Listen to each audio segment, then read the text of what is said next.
Hello and a very good afternoon from Passions, and it's live and we're live, and I'm delighted today to be joined on the show by Walid Al Saqqaf.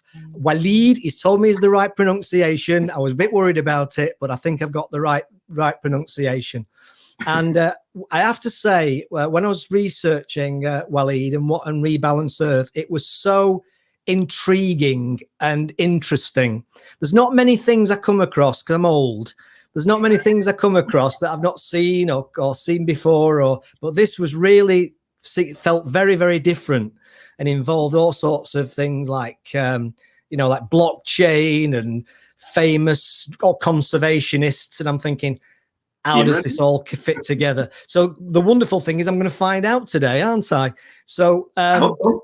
Absolutely. So tell me who you are then, Walid, and what your passion is. Sure. So I'm a bit of an oddball. I come from many different places. Basically, every single one of my grandparents come from a different location around the world and different religions. So a bit of a cultural mix. I lived in France, in Italy, in Saudi Arabia, in Yemen, and now for the last 25 years in the UK. As you can tell by my accent, I also went to an American school, which helps to confuse people completely. But that's who I am. I'm a startup founder. I started off in corporate banking, but my passion is in entrepreneurship. That's definitely one of my passions. I have a number of others. My family, of course, and my two little monsters in the form of daughters are probably some of my biggest passion, as is my wife. You had to get that one in, didn't you? Yes. Well done. Well done. I expect a kiss, darling. Space exploration is another one. As a kid, I had a telescope, went to space camp also. I was very lucky and privileged to do that. Technology, I'm an Apple fanboy. Sorry, Android guys. I also passionately love our planet. It is the only one we have. We think about plan B being Mars. We forget we can't breathe on Mars. We can breathe on our own. Let's just focus on keeping it clean and safe. So that's my passion. Can't breathe on Mars yet. Yes. Let's be optimistic.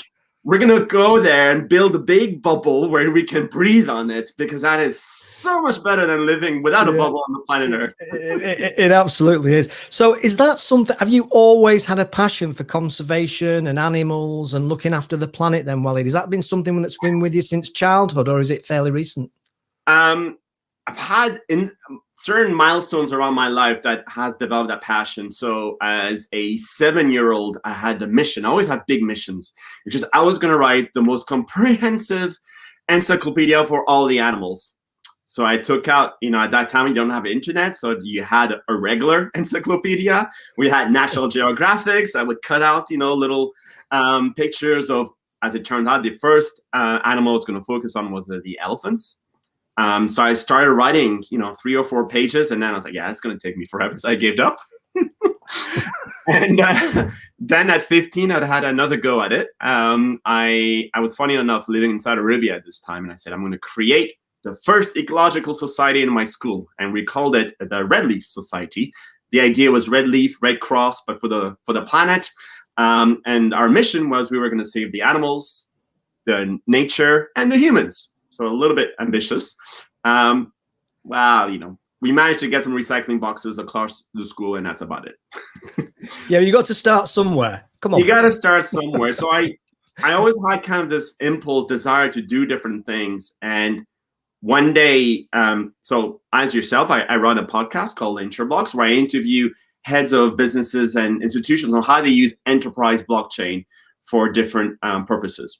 And there I heard about a gentleman called Ralph Chami, who is the assistant director at the IMF, who wrote this incredible article that said that a great whale, its meat is worth $50,000 for those who still hunt it, but its carbon sequestration services makes it worth $2 million. He did the same exercise for the African forest elephant, the ones behind me, where their ivory is worth $40,000, but their carbon sequestration services within the forest makes them worth $1.75 million. And that for me was just shocking. It was basically, I refuse for my daughters to grow up in a world that where we only value nature when it's dead, but not when it's alive. That for me is a catastrophe. And I said to Ralph, and to, at that time, I had just met Ian Redmond, let's just change that. How? Not quite sure, but we're just going to figure it out along the way. Oh, that's just amazing. And we've had, of course, we've had Ian Redmond on the show, and yes, what a cracking interview he did. He was even talking primate language, which created a lot of enjoyment and fun. I don't know if you can follow that up with some elephant language just to keep up with him, but I'm afraid I can't. But he does a very mean elephant impersonation also. And I'm afraid if I was one, I would go like, woo, or something like that, which would be horrible. That's good. That's the second best. Ian was the first. That's the second. The second best. So one of the things we talk about a fair bit on this show, Walid, is the whole nature nurture debate around passions. Really, do you know where yours came from? Can you identify where it came from? It's something that fascinates me. Is why.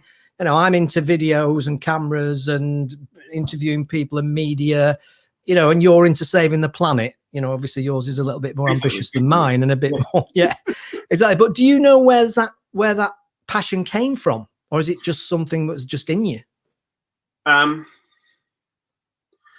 So you get different types of passions, right? You get some passions which are triggered by an event. Like for me in this case was reading that article by Ralph Chami, and that kind of made some connections to previous events in my life, such as the Red Leaf Society or writing that encyclopedia.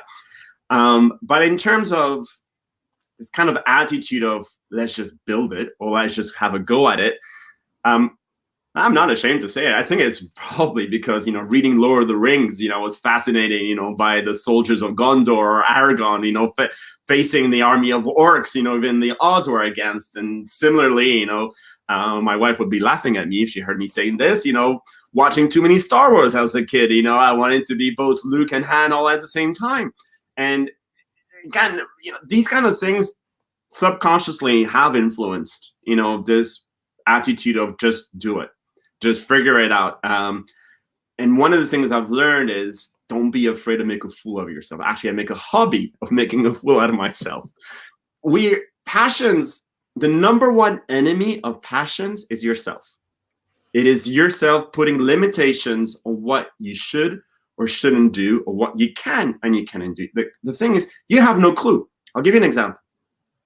If I had any idea of how hard it was to have a newborn, at the beginning, I think anyone would probably skip and humanity would just go, but you just go through the motions and you suddenly realize you can do much more than you had ever anticipated if you put yourself in the situation.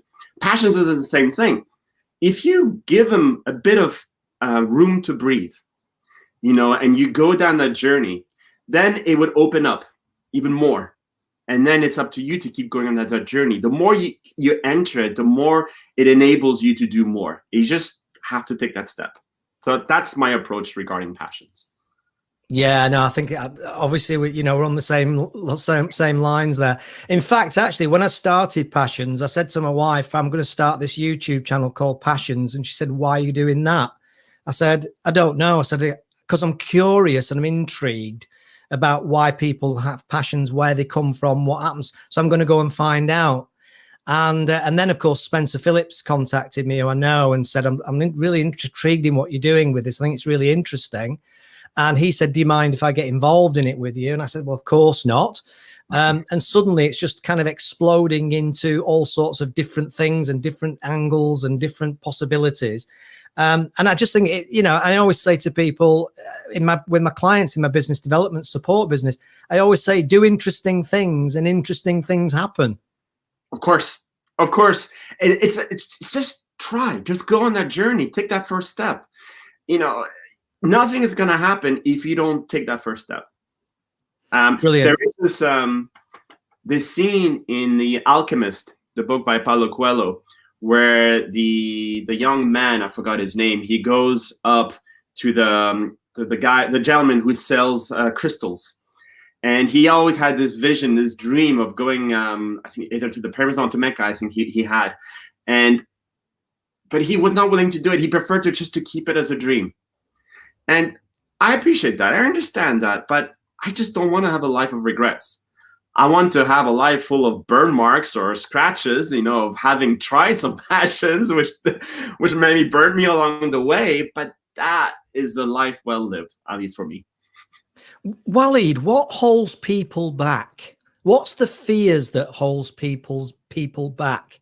Because we all know that it's quite arguably even slightly cliche sometimes when we talk about how, if you find a way of making a living out of your passion, you'll never work another day in your life. But so few people, relatively so, actually manage to do it or try to even do it. What holds us back? Well, I think we're taught quite at a young age, and that's where my mom's education played a really good role, which is be your own self. But we're taught at quite a young age to conform. Whether it is usually within the family structure, whether it is at school, and then you go to university, and then you get a job. There's all kinds of different levels in which you have to conform along the way. So to be the oddball is usually frowned upon, or the thing is when you conform, it's very easy to define who you are and what you do, right? And people can easily put you in little buckets, easily understood. When you're the oddball, you suddenly have to work extra hard to explain to people who you are and what you do, because you don't seem to fit in any bucket. But even though you try to explain, they will still try to fit you in a bucket. So it's always harder, straight at the beginning, to try and say, I'm going to go down a different route, because that different route usually is one of solitude. That's a perception. But what you'll find is that once you start engaging your passion and you start being authentic about it, then that brings a certain level of trust, that people can trust you because you don't have an agenda. You're not hiding anything. You're being virtually 100% naked, right? This is who I am. This is what I'm here about. Come and join me. Come and talk to me. Let's have an authentic conversation. And it is our authenticity and that transparency that suddenly makes your journey of solitude become one of a small tribe, and then a bigger tribe, and then it grows and it grows. And I can tell you, that's exactly, for example, what happened with Rebalance. I have personally, done many startups. Rebalance is my 7th startup. So I'm very comfortable with the path of doing something different. I actually love it, Now, I remember very much at the beginning, I wanted to define what were the principles that we represent as Rebalance Earth. And I thought about them straight away. I knew what I wanted to say, but I was nearly ashamed of saying them. I was nearly thinking, am I going to sound cheesy if I say those things? And I was like, what the hell are you doing? You're being your worst enemy again, because it happens to me on a regular basis. And then eventually I came out with it and people just rallied. And it was to be human, have love, and give hope. These things are so overly used that, they sound very cheesy. But they are the truth. This project is about being human, at least the best parts of humanity. And it's about, having love. This is an act of love. We want to protect keystone species like the elephants. And it is one about hope. This project was born out of COVID-19, a period of hopelessness. People dying, people having health conditions, mental conditions, financial situations.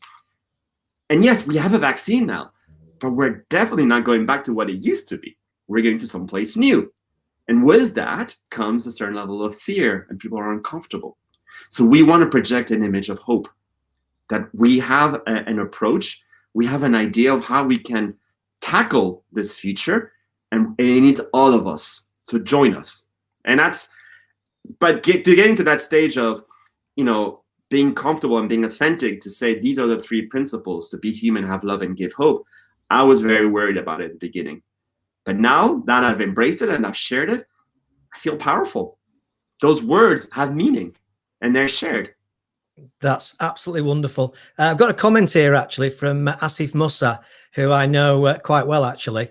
And as Asif is saying about the passions is amazing. We need him. We need him on our marketing team. He loves the concept and being able to listen to other people's journeys and stories. And that's very much what this is all about.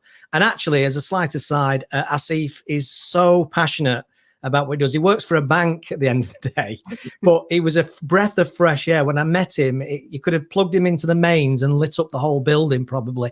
You know, those sorts of people. So sorry if I'm speaking out of turn there, Asif, but he was absolutely, and I'm drawn to those sorts of people. So do you think that this, without COVID, do you think this would have never happened?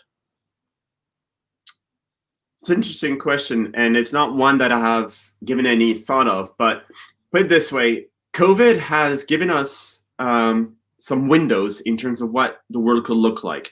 So pollution dropped, people stay in their homes, animals were like, where's everybody?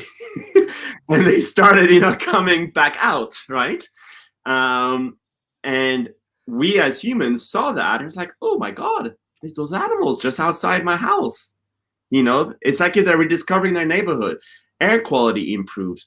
So we're given a snapshot in terms of what happens if we awake to the idea of limiting ourselves a little bit to some degree and letting nature take its rightful place. The second thing it's educated us is that we keep encroaching within a natural habitat. New viruses are going to come out that have not been discovered because we keep encroaching in those species' natural spaces. Some of them are carrying viruses, which eventually can come onto us, and that's what seems to have happened to COVID. And there was a study, there was hundreds of thousands more of such viruses that could affect us. We need to know our place, that we're not the owners of this planet. We are the dominant species, but we're not here to, we need them as much as they don't need us actually, but we need them. We need them to keep, for example, the elephants, as Ralph said, provide $1.75 million worth of carbon offsets. We need them to clean up our mess in a way. But also from a human perspective, we're stuck at home. And I know myself and a lot of members of my team came to this point of questioning, what am I doing? Am I doing a job that has meaning, that is aligned to my values? I know that's definitely me. I've never felt so empowered as I do now doing Rebalance, even though all my other startups were acts of passion, not to this degree. And you get that feeling of floating in the air when I get really excited because something big's about to happen, or just connecting with my team. I feel as though I'm floating, and I've never had that with any one of my other startups. And that's what happens when you're being, authentic, when you're being truthful, and you're being, in line, in tune with your passion. Sorry to interrupt. It was almost as if nature slammed the brakes on, wasn't it? In a weird kind of way. I mean, my studio here is just not far from the garden, and I remember that first few weeks of lockdown, and I couldn't open the door here to let some air in because the birds were so loud that I think people might have been thought it was an episode of the movie The Birds, and they were all going to fly in and attack me. Oh, it was Hitchcock, yes. Yeah, exactly. It was that loud. So I suppose the question that springs to mind for me, and there's lots of questions actually, but one of the things that I wonder about, and I think a lot of people are asking the same kind of questions, is to what degree might we go back to how it was eventually? We're creatures of habit. How quickly will we jump back in our cars, just to go 300 yards up the road to the shop? Do you think it will be like that? Or do you think there is fundamental change going to happen? I think there's definitely a real desire to go back to what it used to be, because, as you said, we're a creature of habits. There's the studies, for example, of men and women who stay in an unhealthy relationship. In their next one, they will probably choose another unhealthy relationship because you prefer staying in what you know instead of something new, even what you know is bad. I'm hoping, though, that we will start questioning things. We will start questioning, is this the right thing to do? And that is something actually which I'm working on. And I haven't quite figured out the answer just yet, but bear with me here. You watch a show by David Attenborough, or any one of his documentaries. You know, he's got this deep, soothing grandfather voice. He got the beautiful imagery. But at the end of the document, you feel like, oh my God, it's the end of the world. We're all gonna die. You know, especially in his recent document. So you'll send a tweet, you'll put some stuff on Facebook. You're like, yes, I'm gonna do something. I'm gonna start recycling, and then a few days later, it all falls apart, right? Because at the end of the day, if we want to be, you know, as best to nature as possible, it's very hard to do that, and it's not a pleasurable experience. So I was trying to think in my mind, how can Rebalance make protecting nature a pleasurable experience? One that you actually seek out to. I haven't quite figured it out, but the closest analogy I've got, and I'd love to get your views on it, you walk on the high street. You walk on the high street, you're eating a sandwich, you've got the wrapper, right? Most people, about 80 to 90% of them, will hold on to the wrapper until they find a bin and they put it in the bin, right? You're not just gonna drop it in the street. So I was thinking, is there something we can reproduce here? If I go for a drive for an hour or for whatever, I am creating a virtual garbage. When I come back home, can I put this virtual garbage away? So in this instance, it could be, well, you know, I just done this. I need to put it away. I'm gonna get Ellie the elephant to service it for me, to take that carbon out, that damage that I've created on my behalf. So I'm trying to figure out ways on how we can change behavior by using preconditions that we already have today and just moving it over to nature. And that, as I think, is what we need to look at. But we need to show people, we need to demonstrate how that can be done and make it as easy as possible. Yeah, I mean, really, really interesting stuff. What springs to mind, there's a few things spring to mind, really. One of the things that I get frustrated with, just to set some context, is people who will say, oh, it's awful, you know, David Attenborough's, look at these poor dolphins, look at these poor chimpanzees, whatever. It's really terrible. Anyway, I'm just off now down to the shop. I've only got to go 300 yards, but I'm still going to take the car. You know, I'm still going to go on 4 holidays a year. You know, it's just that feeling that you get that people are playing at it, I guess. And in terms of what you've just said there, I think the driver links back to motivation. Yeah. Because as you may well be aware, I think it's 80% of our motivation is to get away from something. You know, so I've heard it said that if you stood between fire and ice, you'll want to get 80% of your motivation is to get away from the ice as opposed to get near the fire.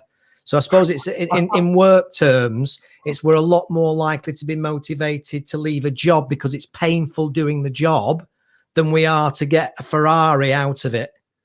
Wow. If that makes sense. So therefore, on that principle, it's almost like what you have to come up with is something that is motivational to the point where it satisfies that fear, where it means that you get away from something that you fear. And I think part of the problem is that if you think about the world ending, that's something that most people are quite fearful of. But I've actually, and by the way, this is should be you talking, not me. But you know, we can all kind of relate to those kind of scenarios. But coming back to the world ending, usually what people would say, well, who am I to do anything about it, right? Yeah, this is the government's role, or this is you know, some rich, you know, Elon Musk or somebody else to fix it. It's who his am job. I? It'll just me, right? Yeah. But the thing is that it is billions of little me's that can do a little something that is a lot more effective than any government, right? It has to start from somewhere. The thing is that, you know, we don't always make the best decisions, you know, like you say, you know, we you know, to leave the ice, you know, it'll go towards the fire. Just like, you know, people will use Facebook, you know, even though knowing that they're the product and their data is being used in any shape or form because it provides convenience and it's free. So I'm just going to stay there. I don't mind that. We make a lot of bad decisions. So we need to figure out a way on how we can reward people for making the good decisions. An example is you take a flight, let's say from London to New York. Most airlines will say you can offset your flight by buying 20 carbon units. That means nothing for everyone. It means nothing to me. But if it says, do you wish to offset your flight by sponsoring this elephant for one day? That elephant will, do the offset on your behalf, and part of the money will help build a school in the local village. You can feel good. Everyone loves an elephant, right? And you can see that elephant, you can hear that elephant, you're getting an emotional reaction. And that provides a feedback loop, and a positive one. Whilst a 20 carbon offset, yay, I've done something good. What is it? 20 carbon offset. Okay. What's the difference between 20 or 30, Yeah, no, that's absolutely true, because what you're doing by that is actually tangible. I don't know if this is the right word, but you're tangibilizing it, aren't you? And I think one of the other challenges that we have is that we've been brought up for many years now on disaster movies. And I've said to a few people around the pandemic, I've said, look, you're not watching a movie. This is real life. This is real people. This is real stuff, people dying. It's not like a movie where the hero turns up, comes up with the vaccine, and then everything's fine and we all go back to our lives. This is real life, life-threatening stuff. Yeah. But I do think that people very often look at these challenges and issues as if they're watching a movie. Of course, but even, when they're watching the news, if they suddenly see, a disaster or war, they'll just flick the channel to something more comfortable, more enjoyable. Yeah. And when I was in university, at that time, the war in Bosnia had just ended. And I wanted to remove what I call the power of the remote control. Is to give people, I went to Bosnia, I came back with 3 Bosnians from each of the minorities to give a conference on Bosnia, a student's testimony was called, because I wanted them to face those students. I wanted them to hear them, and to remove the power of the remote control. But unfortunately, we have it. We have that power. And when we see climate change, you'll get some people who will say, oh, well, it's kind of cold now, I might as well get a bit of warmth, or vice versa. They don't understand the catastrophe that we're about to face. COVID is tiny in comparison.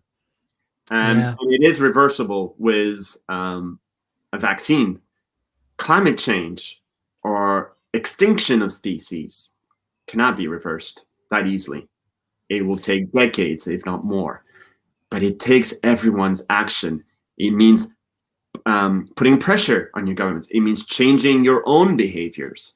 But we don't like to do that. Well, that's it. It's everybody else should be doing it. Yes, exactly. And I think one of the drivers there as well is that and you used the word a minute ago about convenience. Yeah. And it's amazing how many, we'll spend a lot more money to save time now than we would have ever done before. Yeah. And less friction. I mean, I'm going to pull my hands up now. You talk about embarrassment. I the other day, I actually bought 2 packets of pre-grated cheese. Yeah.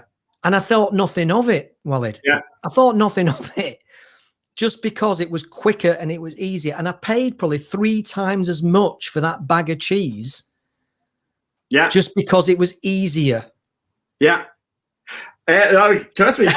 And it's embarrassing. It's ludicrous. But Phil, it's fascinating because we are willing to spend more money for convenience and to get more time. And what do we use this time on? We scroll Facebook, we scroll on TikTok, we scroll endless amount of times on social media. Exactly. Yeah. And there goes 5 minutes, 10 minutes, an hour. Yeah. So the convenience you spent would have gone on to that. Did that activity enrich you? Probably not. So it's very true. One of the things that did resonate with me, and again, I think it was because of the tangibility part of it, was the whole growing trees, planting trees, and that offset conversation. That did actually, I could understand that. That was a tangible way. So in a sense, if I created or paid for or whatever and planted 25 trees, that would pay for me to go down and see some of my family down in Spalding and back. I got that. Yeah. I could see that. And it was tangible. And the thing is, planting trees is a great and commendable, endeavor. And it's something we should all be doing as much as possible. But there's something we need to understand. We're facing 2 challenges. One of them is climate change, and climate change is mainly because we're putting more carbon into the air, and the other one is biodiversity destruction. Ecosystems destructions, species that are going extinct. This elephant, for example, the African forest elephant, has just been put on the endangered list. Ian, if you're around, you can do a little speech about it. But it's true. I think close to 90% or 95% of it have gone are gone. They're close to extinction. So we've got those two challenges, and planting trees helps fight climate change, but it doesn't help with that aspect. That's why I'm so excited about Rebalance, because we bring the two together. It is about using carbon offsetting as a funding mechanism to protect that keystone species. It does the carbon offsetting by nurturing and taking care of the forest, but also protects an entire ecosystem. And that protects biodiversity.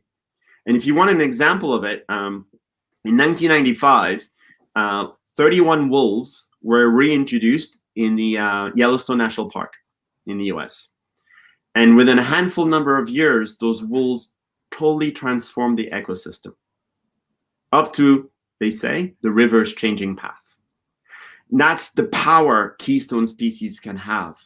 So if we can, for the same value of planting a tree, you can protect a keystone species that will do that on your behalf. Planting a tree takes time for it to grow.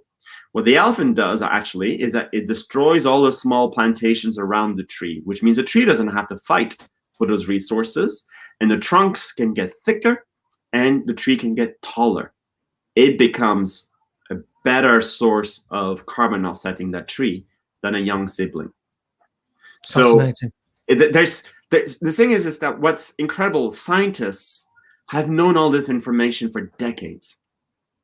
The trouble is, whenever we're specialists in one field, whether it's science, whether it is finance, whether it is technology, we have tendency of adopting a specific kind of language. And that language isn't always understood by the wider community. So what we need to do is to take and spend a lot of time with the science community and virtually translate their information in a means and that way that everyone can consume and understand, and more importantly, act upon. That last point, I think, is the key one, because there's a lot. I've heard people say it's about education, and education, that's fine. We kind of understand it, and arguably we probably understand it better than we certainly did maybe 3 or 4 years ago, as it started to maybe make the more of the mainstream media, and people like David Attenborough started to produce those amazing documentaries. Yes. However, obviously, I think you've made the point there that education's great and education's important, but it's how the hell, and I'm going to use that word, how the hell do we get people to change their behaviors en masse, not four eco warriors in a wood down in Milton Keynes. Yes. But if there are woods in Milton Keynes, I know there are because I used to live there. Somebody like Swampy, as they say, digging. How do you get people to change behaviors en masse when at the heart of it, we are pretty lazy people who think it's just all a movie? Yeah. If I had the answer, I'd be very rich, or I would have been able to save the planet by now. And for that, I'm just going to take a true startup style approach to answering that question. It is, we're just going to do a whole lot of what's called A/B testing or multivariation testing, which is we're just going to take pockets of communities of people and we're going to try different stuff and see which one races. You have to test, and see how people feel about it. Is this, is it, the fear mechanism that works best? Is it the joy, the reward mechanism that works best? Is it a mixture of both? Is it the recognition? What is it people need to change behaviors? Maybe, imagine if we could suddenly make conserving nature a convenience issue. That perhaps is the way to do it. By doing this, you're saving nature, and actually it's making your life a lot easier. You're saving time, you're gaining time. You can feel good about yourself at the same time. You can spend more time on Facebook or TikTok, whatever, maybe that convenience is the answer. I don't know. But the thing is, we're going to test and test and test until we figure it out. That's a great answer, by the way. Does your background help you in that area in terms of all the businesses that you've developed? You know, in terms of the, it's probably not the right term, but the math of it is what springs to mind. The statistics of it, the science of it, you know, the numbers, basically.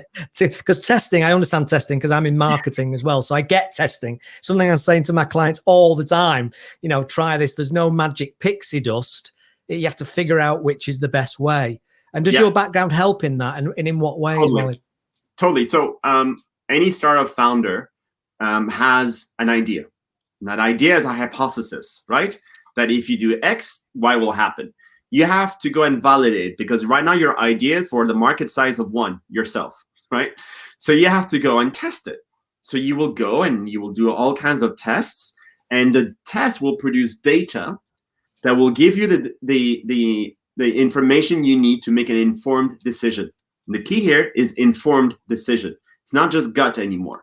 So at the beginning, a startup founder uses a lot of his gut or her gut, and then with time, data takes an increasing amount of role, and the gut aspect of the decision-making drops. And this is important because when a founder will only start with a limited number of capital. So you will need to raise funding, right? So you will need to go to a source of funding, and you need to convince them. Now you can say, I've got the best idea, just believe me. That's not gonna work. You can go, I've got the best idea, and here's all the data that proves. Then they will say, okay, I'm going to give you a lump of money. And that lump of money, the only purpose of that lump of money is for you to get more data, to get a bigger lump of money. And so on it goes. So it's really, if you want to, in your terms of mathematical approach, it is about giving you the right information to make an informed based decision. Anything except from that is just gut instinct. Now, not everyone is a Steve Jobs. I know I'm not, so I need the data to help me make informed decisions. I guess it's just like going to the finance director in a big company with an amazing idea that can potentially make the company millions of pounds, but you have to explain and justify to the finance director why you need the money. Show me the data that backs up your assumption. And I think this brings it nicely back to the whole point about passion, right? So passion is an enormous, great fuel source, right? But what it doesn't have is a compass. And that's where, you know, being able to test and try things out will help you provide the compass that you need to channel your passion in the right manner. So it's like you could buy the best, let's say a Tesla, because we're all talking green today. You can have the best engine, the best batteries in there, but if you're not driving in the right direction, you're just going to crash your car. And it doesn't matter how much passion you have, you're going to need to make good decisions. And yes, instinct plays a role. But what is instinct? Instinct is based on your life experiences. And your life experiences is data. And when you look back over your career, what you're doing now and in the past, was passion a key element of keeping going when things got tough? And they always do, don't they? I think you've been around on the planet not as long as I have, but for a while now, in the nicest possible way. Do you find that the passion that you've got for whatever you're doing keeps you going? It almost like gives you an injection of fuel when you need it. So yes, passion definitely, you know, helps you, you know, past the midnight hour, you know, burn, you know, the candle, you know. But passion can also be a drug. And what I mean by that is that at some point, you have to be able to understand that idea that your passion is driving force is not you. It's just an idea. And that idea, for whatever reason, may fail. Bad idea, wrong timing, whatever. And you shouldn't confuse your passion and your idea being right or wrong with who you are. So what I mean by that is you can keep driving this car on full speed in the wrong direction But at some stage, you're gonna have to say, you know what, I have to turn around, and it's okay. And so what I mean by that, again, is don't let the passion be the drug that makes you go in the wrong direction forever. You need to be able to kick in some brains at some stage and listen to the signs around you and say, you know what, I had a good journey. I've learned a lot. Now it's time for a new passion. You will have a number of passions across your life. And you've got to be able to say, this passion taught me A, this passion taught me B, this passion taught me C. And thanks to all three of them, I'm really doing something now that I think is going to be successful. Yeah, so, that's wonderful. And of course, change direction is the other one, isn't it? Change direction. Don't just hang on to it because you think, it's the same in business, isn't it? You can't just hang on to your idea until you're bankrupt. You have to recognize when it's maybe time to take a different path or a different direction. And trust me, I know it. This is my 7th startup. 2 startup nearly made me bankrupt. So that's what happens when you go down the route saying, I've got to do it. I just got to work a little bit harder. Yeah. You know? So you know, I've got a question here actually from Sid. It's Sid. And I think it's a male Sid. You can never be sure these days. So I apologize if it's a female Sid.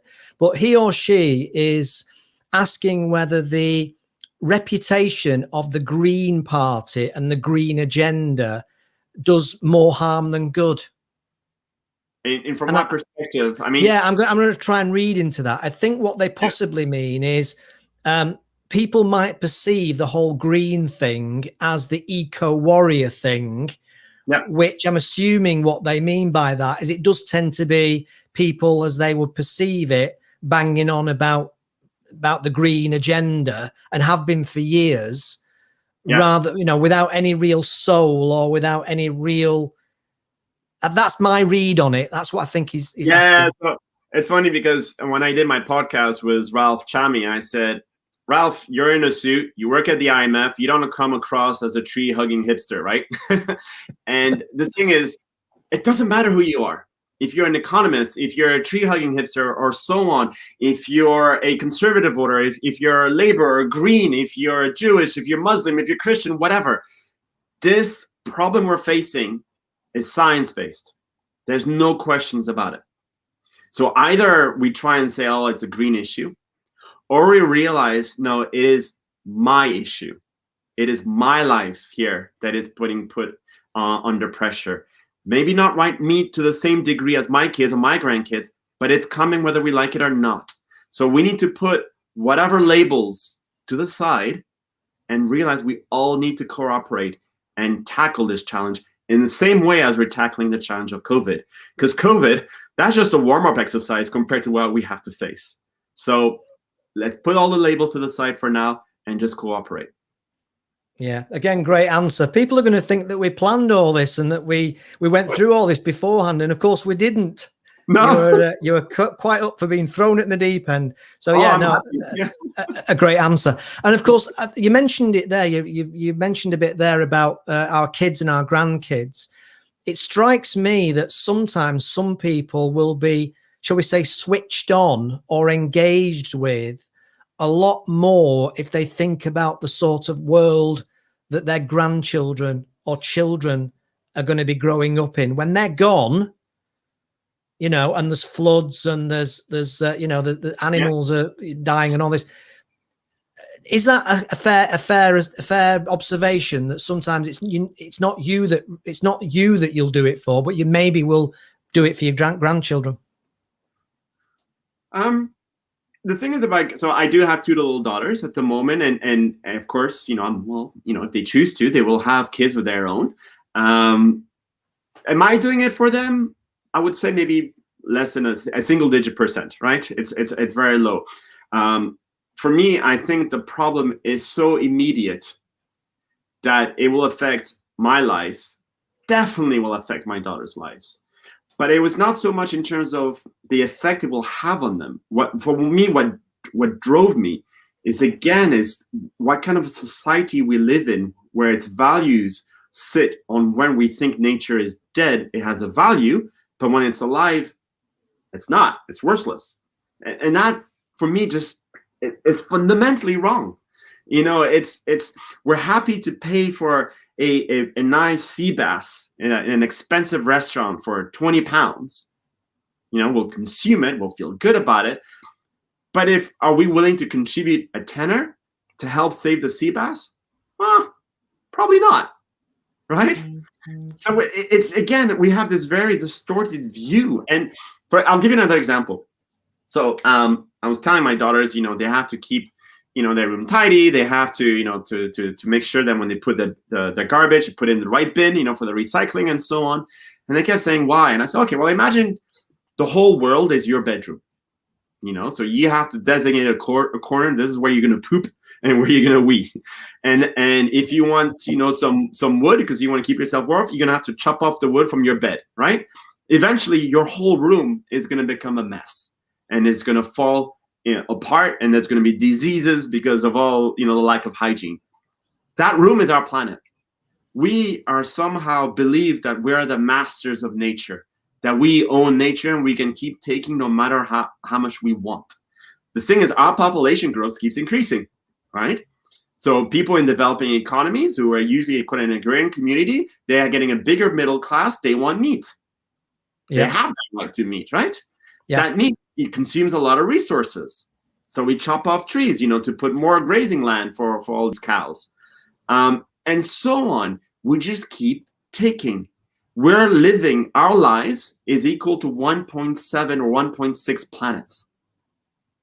There's only one.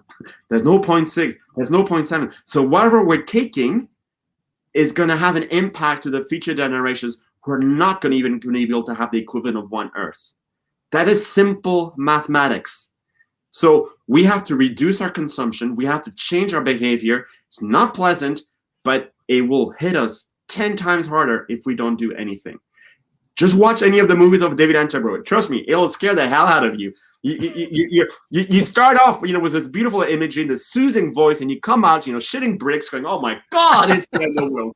Yeah. It really does.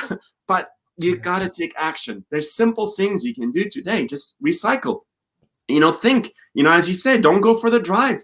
Go walk. It's good for your heart. It's good for your health. It's a double bonus. So come on. Do you know, I do actually say that. Some people who talk to me about the green agenda, and my wife will tell you this, I usually do say, probably quite maybe controversially, but I do often say that if you're driving your car for less than a mile and a half to get some food, if you're throwing away good food regularly just because you haven't got round to eating it, if you turn your heating up at the drop of a hat rather than put a jumper on, don't talk to me about your green credentials. Yes. You know what? Ask anyone. Yes, I recycle at home. Yes, I'm very conscious and I do all these things. Everyone will say that because you know what? They believe it themselves.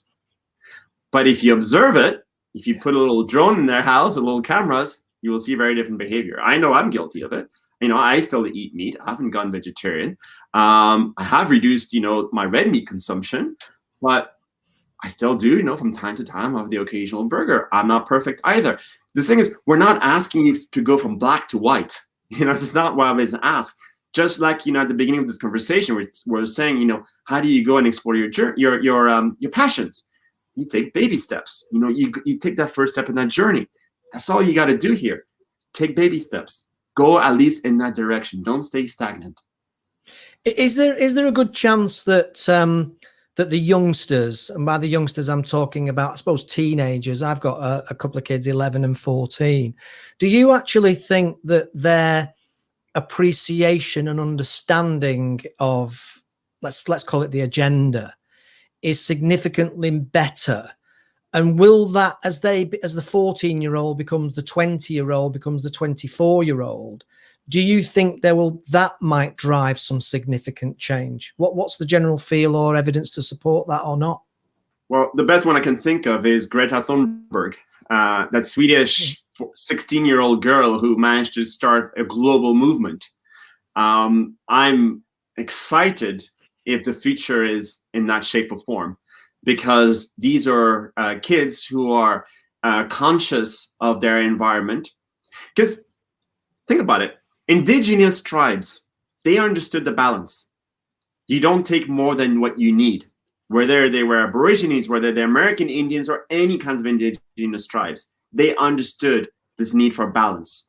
Then we were all at some stage indigenous tribes, at some, but then we started becoming, agricultural communities. We started dividing up the land, saying, this is my land and I will grow this on it. And then we became an industrial community and so on. We got detached from nature. Nature was a separate element to us. And now what I find exciting about the generation of the Greater Thornburg is that they're starting to think, well, what about nature? I'm part of this nature. And as she said, at some conference, we're burning our house down. And, she's totally right. We keep taking, the mining, we're extracting without thinking about the consequences. We're being very selfish, not to ourselves, but to the next generation, right? So I'm very conscious about it. I think they're called a Generation Z. I always get confused, between Y, Z, and X. But yeah, they are conscious. And brands are recognizing that and are trying to up their nature credentials to be able to attract kind of consumer in the future. But you know what? Those consumers are also going to be your future employees, your future CEOs. So you better have those credentials, deep within your DNA and not just as a PR statement. Brilliant. Well, our good friend Spencer is loving it, and he loves the Ellies as well. So that's really nice, isn't it? Right. Okay. Final question then. I've got a final question actually from somebody, which is quite a useful question, really. And that question is from John, and with no H. And John is asking, how can I get involved with and find out more about Rebalance and what it's all about? Is there a website and such like? Yeah, John, very kind. So John, today we have a team of 60 contributors all around the world, all kinds of skill sets from academia, entrepreneurs, scientists, musicians, all kinds of skill sets. We got a 50-50 gender split.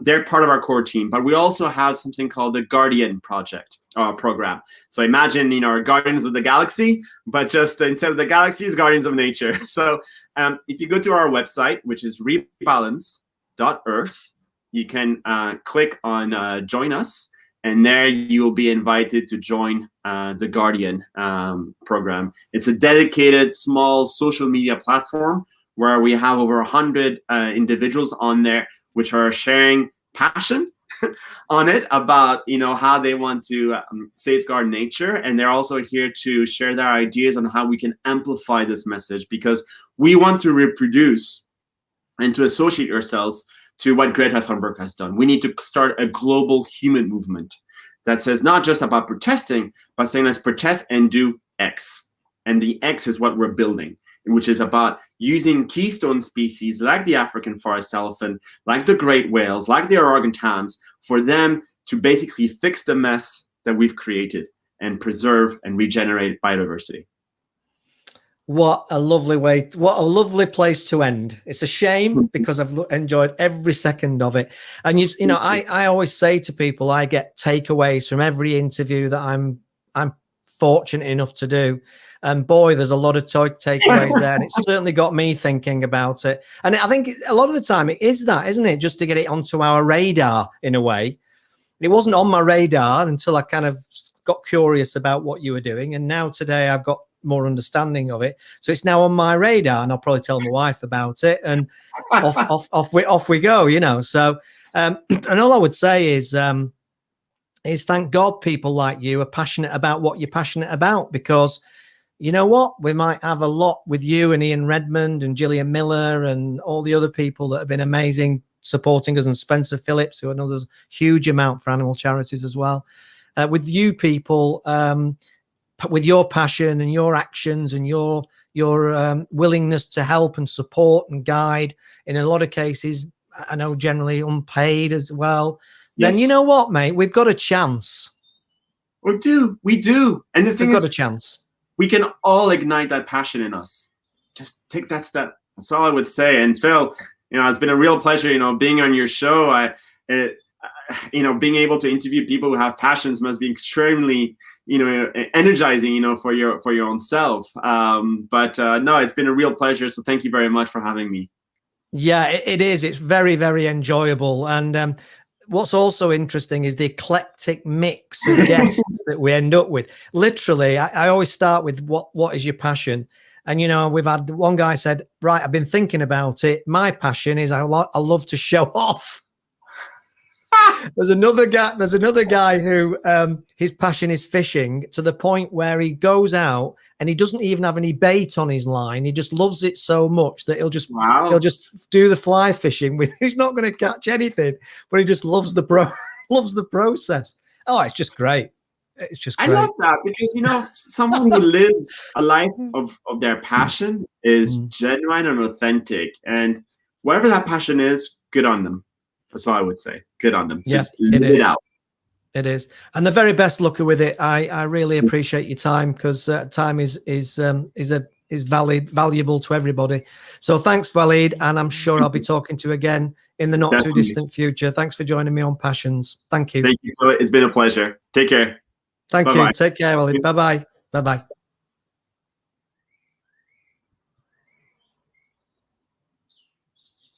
Okay, so that was Walid Al Saqqaf, a great interview.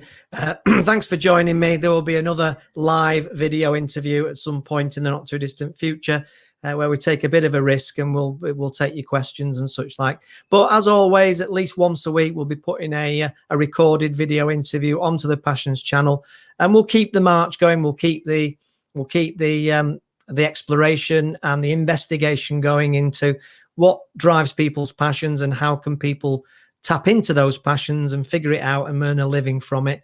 In which case, then, of course, they'll never work for another day and for the rest of their lives, as they say. So I'm Phil Croshaw. Great to see you all again, and I'll be catching you all very soon. Have a great weekend. Bye for now.